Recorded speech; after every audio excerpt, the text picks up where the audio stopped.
Buenos dias todos. Good afternoon, everyone. Welcome to another week of the Rough Rider Weekly Roundup. I'm still learning that name. Um, Today, my guest is Dr. Linder, so I'll let welcome Dr. Linder, and I'll let you get us started. Okay, thank you. Hola. Just wanted to let everybody know that the LCC Foundation is hosting a Winter Festival fundraiser on December 9th from 11 to 4 at the MEC. And they'll have a bake sale, a craft sale, if you have some crafts to sale, hot cocoa, cider, raffles, and door prizes. So if you would like to set up a booth, contact Amanda Nelson in the foundation, and you can find her phone number and email on the directory. Yes, so everyone, please support the foundation in their fundraising activities. Um, Also, please support the nursing department. They will be going through their accreditation with ASIN on January 23rd and 25th. So please participate as requested, and let's help support Maxine and the rest of the team over there so that we have a successful accreditation visit and we can continue to do the great things that we're doing in the nursing program. I'm happy to be here today. Really happy that Rachel invited me because I wanted to get an update on the Luna Strong program. And so our Luna Strong program includes both mental and behavioral health, as well as our college food security program.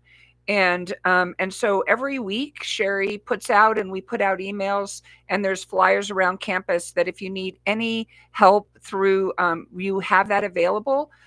Virtual health available, but we also have health available through a partnership with New Mexico Highlands University. And so students specifically with New Mexico Highlands University can use the El Centro clinic and get health care and be referred to mental care. There's an overnight number 24 hours a day. You can also take part in any of the activities that are happening on campus that are part of the campus life events that happen through that office there. So I hope you're taking advantage of those. There's posters up everywhere for the TBH. It's really, really simple. We can get you help coming up with finals. I think that's really important.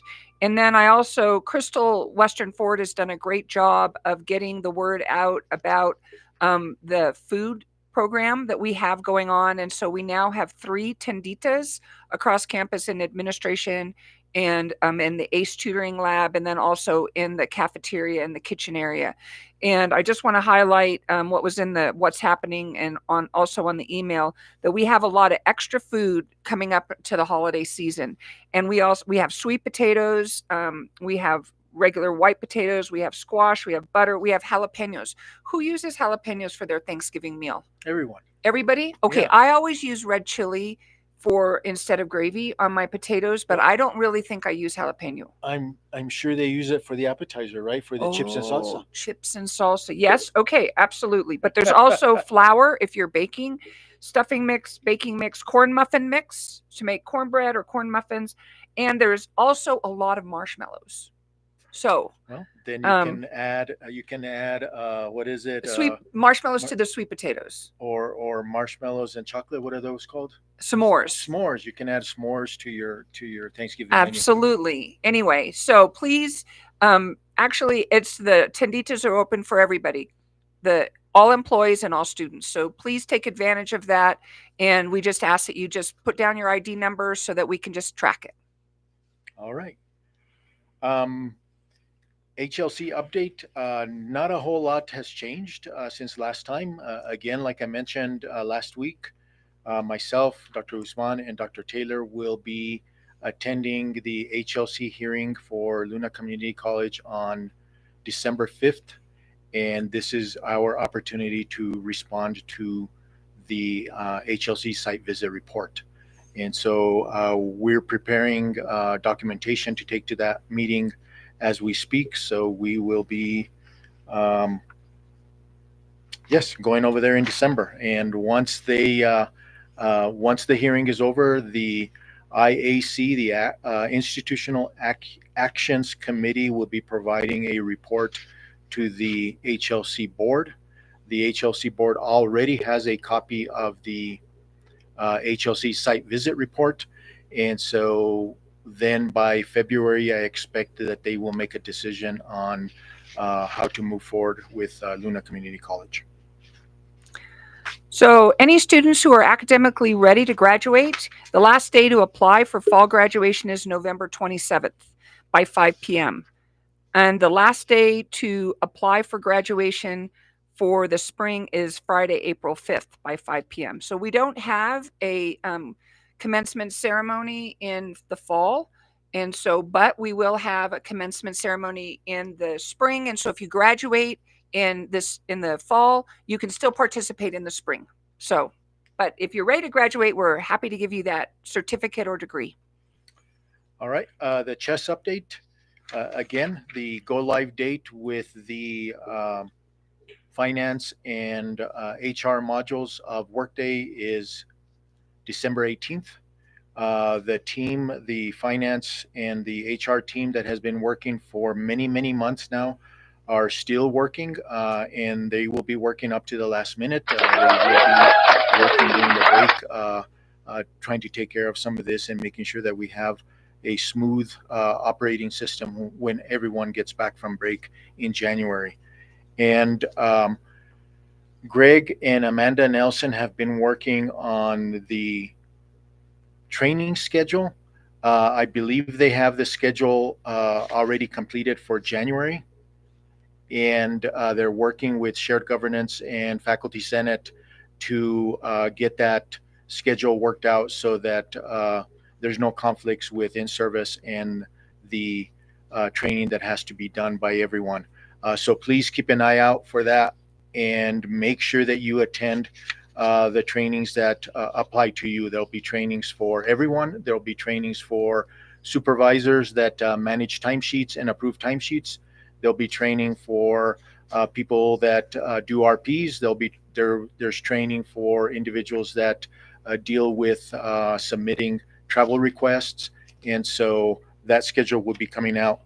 They're also working on some training for in-service week at the end of the semester now in December, and so keep an eye out for that as well, so that we can get some of that training done and hopefully be a little bit more proficient in Workday when we get back and participate in more training in January. So please keep an eye out for it and participate. Again, everyone must learn how to use it because there will be no more Genzabar in those offices in January. Okay, that's good. We're ready for that training.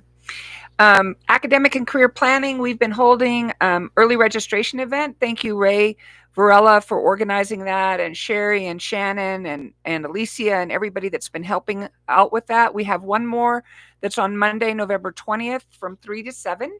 And so come by the boardroom, and we're also going to be reaching out to all students and calling them as well. And so we're really making a push to try to get our current students registered for the spring. So we appreciate everybody's help with that, and we appreciate the faculty's help with letting the students know about that as well. All right, so please participate and help in any way that you can to make sure that our students are registered before they leave for the winter break. It is a best practice, right? Don't let your students leave campus without being registered for the following term. I have some news on the mailroom and the copy center, or the post office. I'm not sure how exactly everyone refers to it. Ron Duran is no longer in charge of the copy center and of the post office. Those two units have been moved to the atrium area here at the finance office. The president's office, the VP of finance office, and the VP of instruction office will work together to make sure that the mail gets sorted out and you come and pick up your mail here at the atrium. The copy center, there is a Xerox machine or a copier. I'm not sure if it's a Xerox, but it's a copier, a photocopier that was moved here to the atrium area as well. So those of you that at some time or another may need high quality brochures or something like that, to be printed. You can do it here. It's going to be a self-service. We're still trying to figure out the details as to how we can get every department a code, and then based on that code and the number of copies that you make, your department will get charged. We're trying to figure out that process, see how exactly it's going to work. For now, if you definitely need to make some photocopies, just come and talk to me, and we'll figure it out. Um, so again, Ron Duran is not in charge of that. He is now in charge of the bookstore and the cafe. And so I think things are going well with the bookstore and the cafe. We're excited that we have them open now, and it looks like a really nice setup. If you haven't been there, please do visit when you get a chance and get some coffee or get a snack. So again, in addition, for those of you that are using copiers or photocopiers in your area or in your office or somewhere near your office where you're doing your printing, if you're having trouble with that machine, you have to contact the representative directly so that he will come and help and troubleshoot. So we need to relieve Ron of those duties, and so just be aware that that's the change. Thank you. As we get ready to go live with Workday in December, Donna's been sending out these reminders. Today is the last day to submit all of our leave, sick or annual, between November 18th and December 15th. And that's due by 5 p.m. today. And there's been some questions that have come out on the email. And if people have questions about that, if it turns out, if you think you're going to take time off and then it turns out you don't take time off, they'll correct that. If for some reason you get sick and you hadn't planned on getting sick, then they'll correct that as well. And so, but if you know you're going to take time off, then definitely do that. And if it's questionable at all, you should put it in. If you think you're going to take it, put it in. And then if you don't end up taking it, you can just we'll deal with that later. All right. And so as we get into the holiday season, we have Santas in the front. We already have Santas yeah, in Christmas. Like we Ray, have turkeys Ray has in Santas Allied and Health. We have turkeys still. Yeah. So, no, seriously, I just wanted to take time to thank everyone and wish everyone a happy holiday season this year, both Thanksgiving and Christmas holiday. I I I I did I want to sincerely express, and smiling here, Dr. Linder's making me smile here, so it doesn't seem like I'm being sincere about it, but I truly am. I want to thank everyone for all of their hard work this semester, and for adapting to the changes that we're going through because of our transition with Workday, and for attending to our students. We have new initiatives going on to try to increase our enrollment, and so want to thank everyone that's participated in that, and want to thank everyone for doing their job. The grounds people have done a great job in keeping the grounds clean, especially on windy days. They're taking down some of those old dead trees. The custodians have done a great job in keeping our buildings clean. We have lots of visitors, and I have had no complaints about dirty bathrooms or dirty floors or anything like that. And so it's nice when we're able to host guests, whether it's a partnership or it's just someone renting our facilities, and they compliment us on our campus and they compliment us on our building. So want to thank all of you for making sure that we're good hosts, and also for attending to our students the way we should, right? It's our mission. And so just want to say thank you again to everyone for all of the hard work and attention that you give not only your coworkers, but especially the students. Anything else? Did we leave anything out? I'm good. Again, have a happy Friday, rest of your Friday. Have a happy weekend, and we'll see everyone on Monday. Thank you.